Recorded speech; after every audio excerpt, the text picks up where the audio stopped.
Well, the floodgates are opening today on Stadia News, and we got some cool stuff to cover in regards to Stadia, who has been relatively quiet in recent days. One would say it's the quiet before the storm, as literally the games are descending upon us at a rapid pace in the coming weeks and months ahead, as well as features rolling out, and I for one cannot wait to cover all of it. So in today's video, we're going to go ahead and look at some games that are headed our way to Stadia, as well as a possible confirmed Stadia exclusive from Typhoon Studios, and Stadia letting us know that 8K 120 FPS is still in the works, and it's something that I have quite a few thoughts on. With that said, subscribe to the channel for Stadia news and information, as well as smash that like button so you guys can show some support for how awesome Stadia is. But alright, let's start this video with all the news of all sorts of games that could be coming. Keep in mind, this is all speculation at the moment.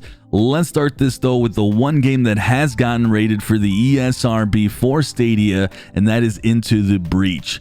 Visually speaking, there's not much to look at here, but it's an extremely well-touted strategy game that has that old school feel to it. Right now, this game sits at around 8,000 positive user reviews, and it's one of those games that is somewhat needed on Stadia, as the strategy genre is one that we're missing a decent amount of, but unfortunately no confirmation yet, but I will keep you guys posted. As for the rest of the games that I'm about to talk about, we have a huge disclaimer here. Now, this news was originally broken by Stadia source, who gave a pretty vague source, so I didn't want to cover it right away. But then this was reconfirmed with Cloudy with a Chance of Games website when they searched on the Peggy website, which any of you can do under the Stadia section. It showcased all the games that I'm about to talk about, including the ones that are confirmed like Sekiro, who also don't have the Stadia branding yet, but we know it is coming to Stadia. And these games are all listed in that same section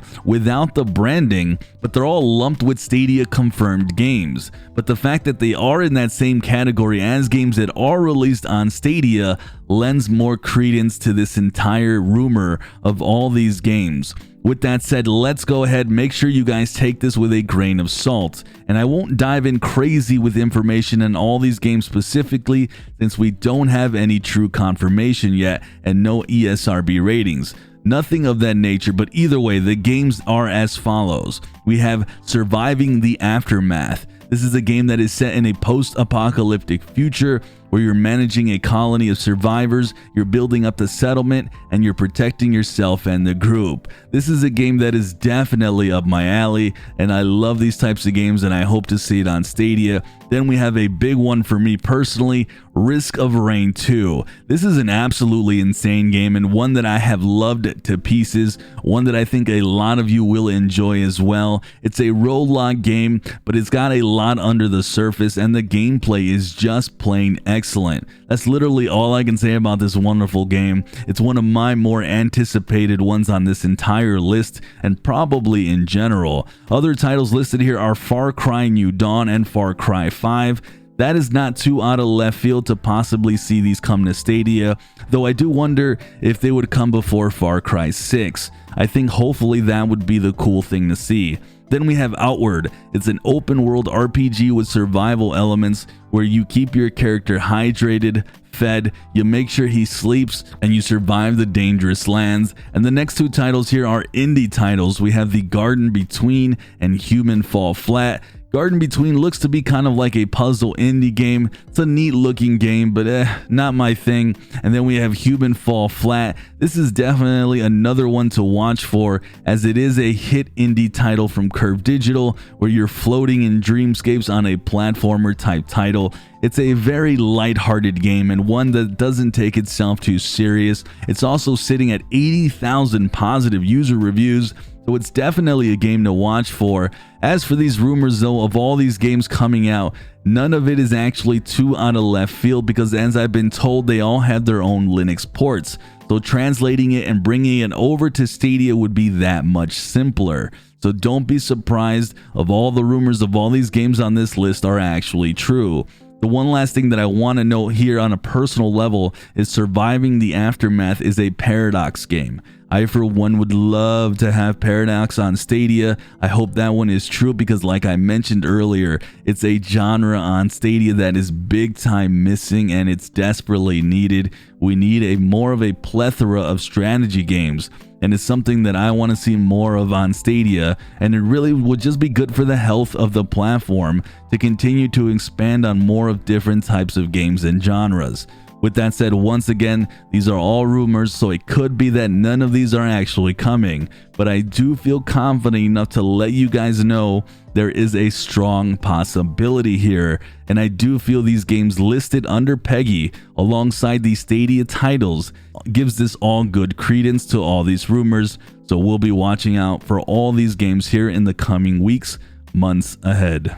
Right, but moving on, so we got a curious tweet here in response to a gentleman asking about a question about 8K support and 120 FPS, to which Stadia on Twitter responded, while we're supporting 4K 60 FPS, we're looking to support 8K 120 down the road. Now, I know this was announced some time ago that the platform could run 8K 120 FPS possibly sometime down the line.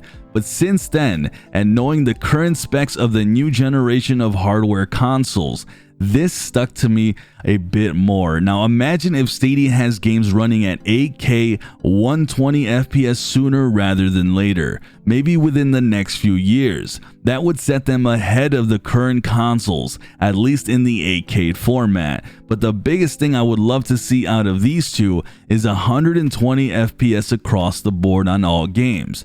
Having 120 FPS would actually lessen any perceived latency or lag and have games run that much more smoother. And with reports of the new consoles at times still running games only at 30 FPS, even if they have that capability to go 120, this would definitely give Stadia a big leg up.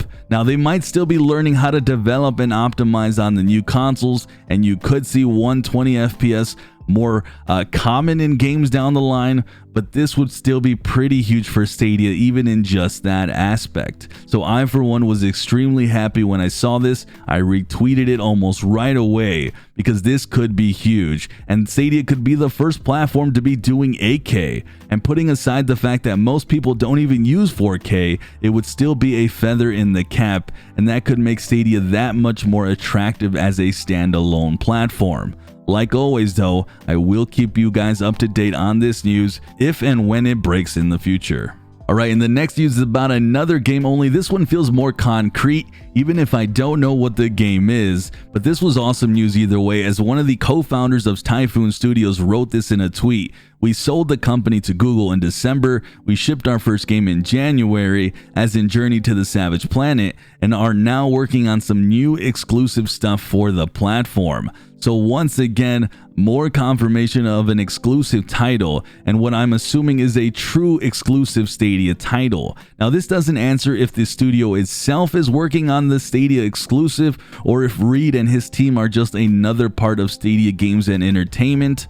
Either way though, the Journey to the Savage Planet game, despite it being a game that I haven't played, looks and feels solid, and it's really something that is good to see because this team working on an exclusive, in my eyes, can only be a good thing. So we'll see what Reed and his team are working on. Hopefully we hear about it sometime soon. Okay, with all that said, let me know your thoughts on all the games possibly rumored and headed to Stadia. Which out of all those on that list would you be potentially most excited for? Are you guys hoping to see Stadia run at 8K 120 FPS anytime soon?